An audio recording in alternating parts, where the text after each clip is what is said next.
Hello, I'm Lacey Thompson.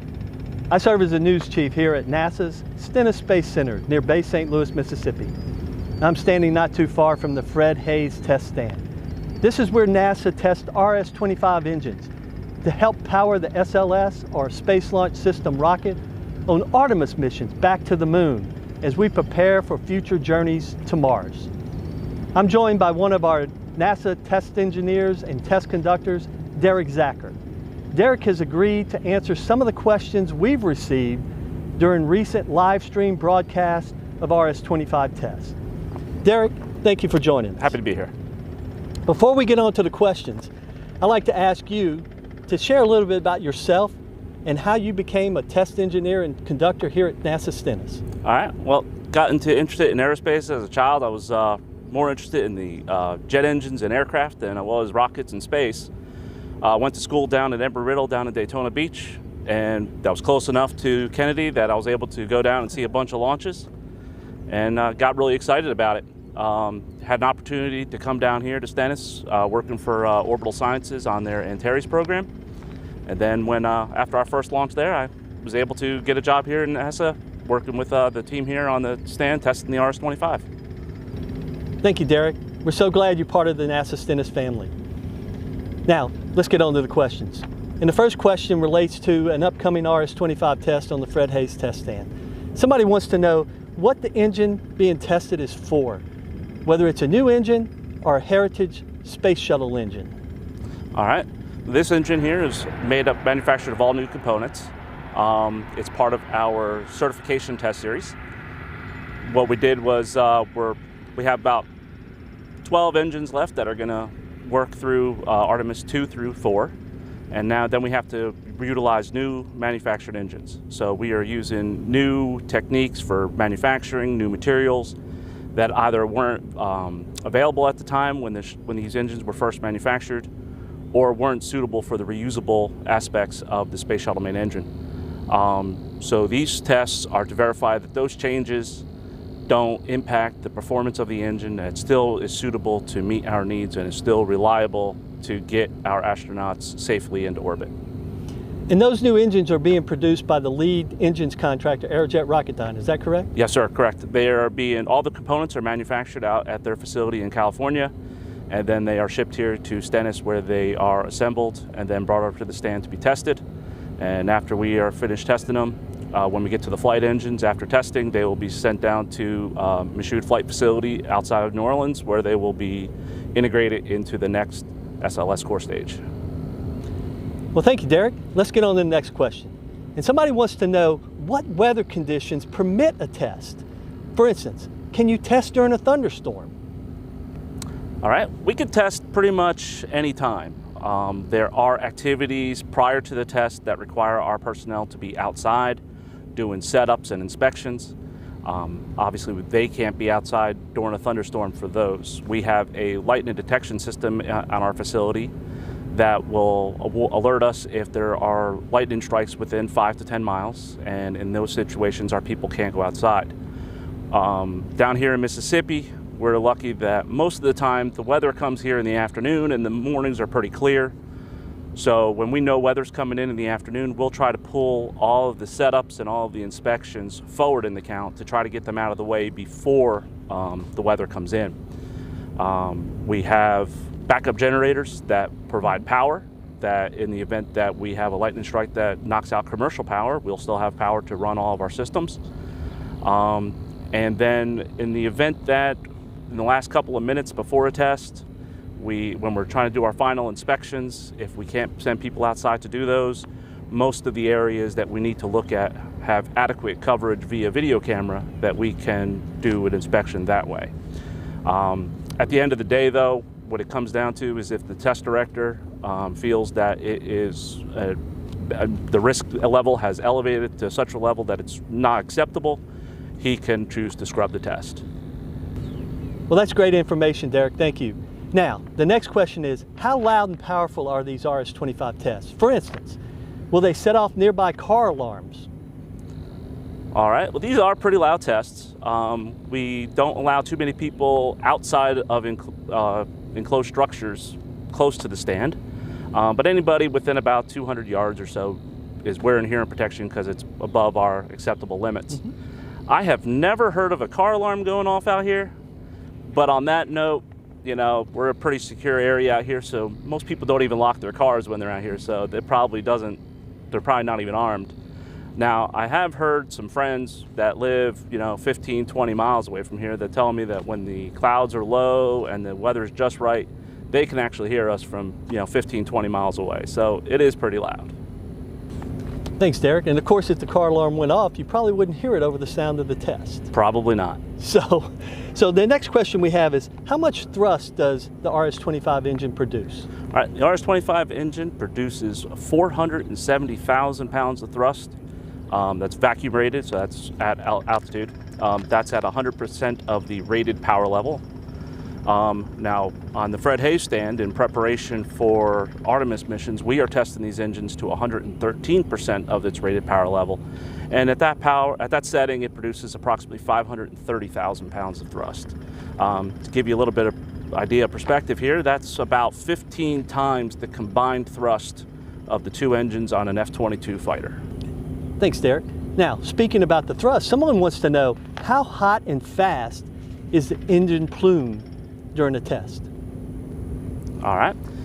The gas coming out of the nozzle of the engine is at about 6,000 degrees Fahrenheit. It's moving at about a little over 14,000 feet per second, or over 9,000 miles per hour.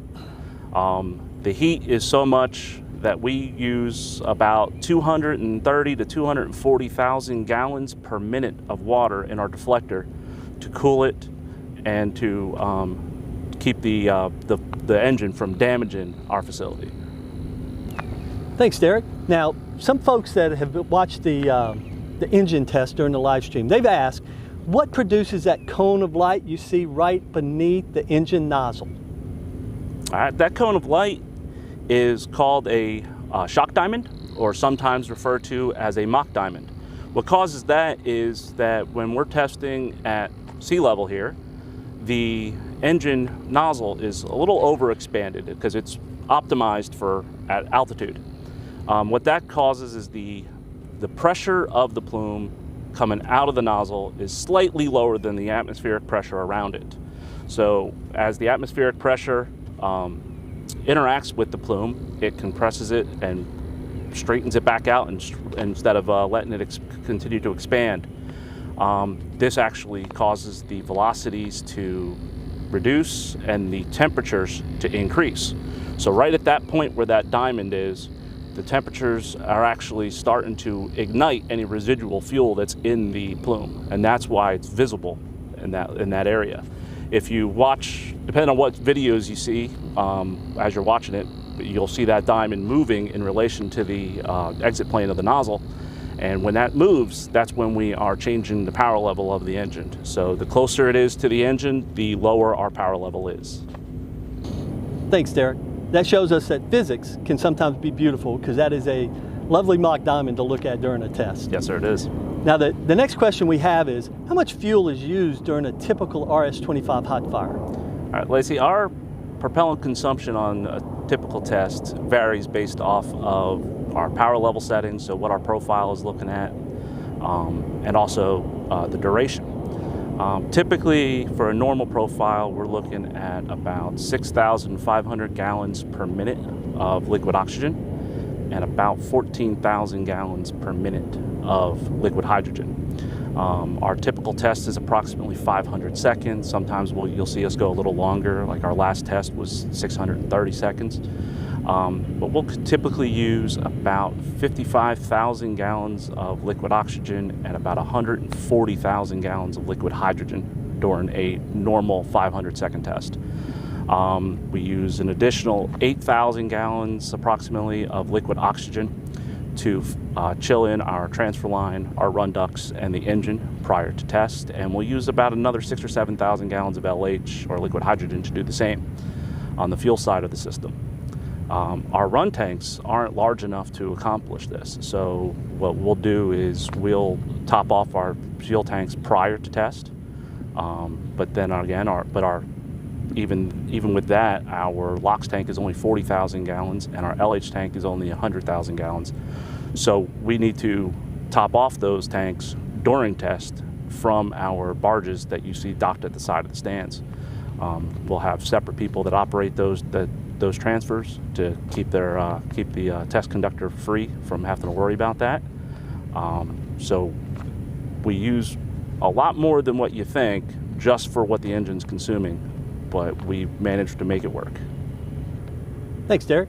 Now we have a final question for the day, and most people, as they watch the test, they notice the large white cloud exiting the test stand, and somebody wants to know, is that plume, is that cloud safe? Yes, that cloud is safe. It is primarily water vapor. So with the RS-25 engine operating on liquid oxygen and liquid hydrogen, when you combine those two elements, you get water. So you get water in a vaporized state, and then you mix that with the 200,000 gallons of water that's coming down the deflector that is being vaporized by that hot plume. And that's why the cloud is so big. It is almost all water vapor, and it's perfectly safe. As it cools, as it rises in the atmosphere and cools, it'll actually start raining, and we get a localized rain event right here on the facility, and it's perfectly fine if that water gets on you. Well, thank you for joining us today, Derek. And that's all the time we have for questions on this broadcast. But if you have questions, we invite you to send them in so we can answer them on a future live stream. There is an email address on the screen now, and we'll be sharing that also during our live stream that's upcoming. We're approaching an RS-25 test right now. We thank you for joining us. Now, let's get ready to shake, rattle, and roar.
This concludes the live broadcast of today's RS-25 engine test on the Fred Haise Test Stand at NASA's Stennis Space Center.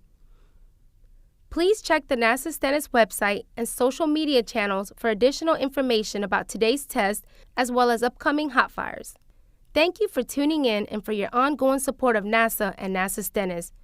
Please join us now in viewing a NASA Stennis video titled Part of Something Great.